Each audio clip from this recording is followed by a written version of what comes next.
لاہور ایک ایسا شہر ہے جس کی گلیوں میں تاریخ سانس لیتی ہے، جہاں پہ ہر موڑ پہ آپ کو ایک نئی تاریخ ملتی ہے۔ ایسی ہی ایک تاریخی جگہ پر جہاں پہ ہم آج آپ کو لے کر آئے ہیں، ہم اس وقت موجود ہے جامع مسجد دائی انگا، جو کہ لاہور میں ریلوے اسٹیشن کے بالکل قریب ہے، جہاں سے لوگ گزرتے ضرور ہیں لیکن اس قدیم اور اس تاریخی جگہ کو پہچانتا اور جانتا نہیں۔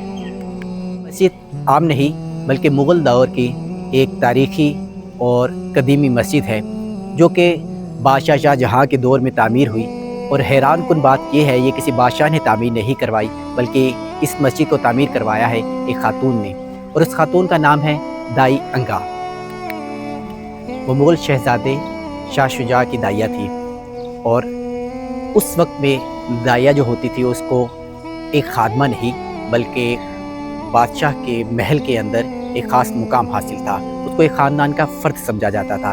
یہی وجہ تھی کہ دائی انگا نے بڑی اپنی محبت اور عقیدت کے ساتھ اس مسجد کو تعمیر کروایا۔ اسے دیکھیں تو یہ مسجد بہت ہی سادہ لگتی ہے، لیکن جیسے ہی آپ اس کے اندر قدم رکھیں تو ایک نہایت خوبصورت دیواروں پہ کام جو ہوا ہے وہ ایک نہایت ہی دل فریب آپ کو ایک منظر پیش کرتا ہے۔ یہ ہوئی خوبصورت پینٹنگ، نقش و نگار اور فن تعمیر، مغل دور کی خوبصورت یاد، یہ سب مل کر اس مسجد کو ایک شاہکار بنا دیتے ہیں۔ ناظرین، یہ مسجد چھوٹی ضرور ہے لیکن اس کی خوبصورتی اور تاریخ کسی بڑے محل سے کم نہیں۔ یہ مسجد لاہور ریلوے اسٹیشن کے قریب واقع ہے، جہاں سے روزانہ ہزاروں لوگ گزرتے ہیں، لیکن بہت کم لوگ جانتے ہیں کہ وہ ایک تاریخی خزانے کے پاس سے گزر رہے ہیں۔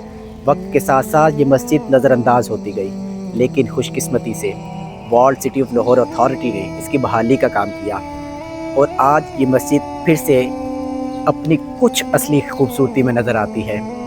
یہ صرف ایک عبادت گاہ نہیں بلکہ ایک تاریخ ہے، ایک کہانی ہے، ایک ورثہ ہے، جو ہمیں لاہور کے اندر ایک خوبصورت نظارہ دکھاتا ہے۔ اگر آپ لاہور میں ہیں تو ایک بار اس جگہ کا ضرور وزٹ کیجئے، اس جگہ کو ضرور دیکھیے اور خود محسوس کریں اس خاموش تاریخ کو۔ ایسے ہی خوبصورت اور تاریخی مقامات کو دیکھنے کے لیے ہمارے چینل کو سبسکرائب کریں اور ویڈیو کو لائک کریں اور بیل آئیکن دبانا مت بھولیے۔ شکریہ۔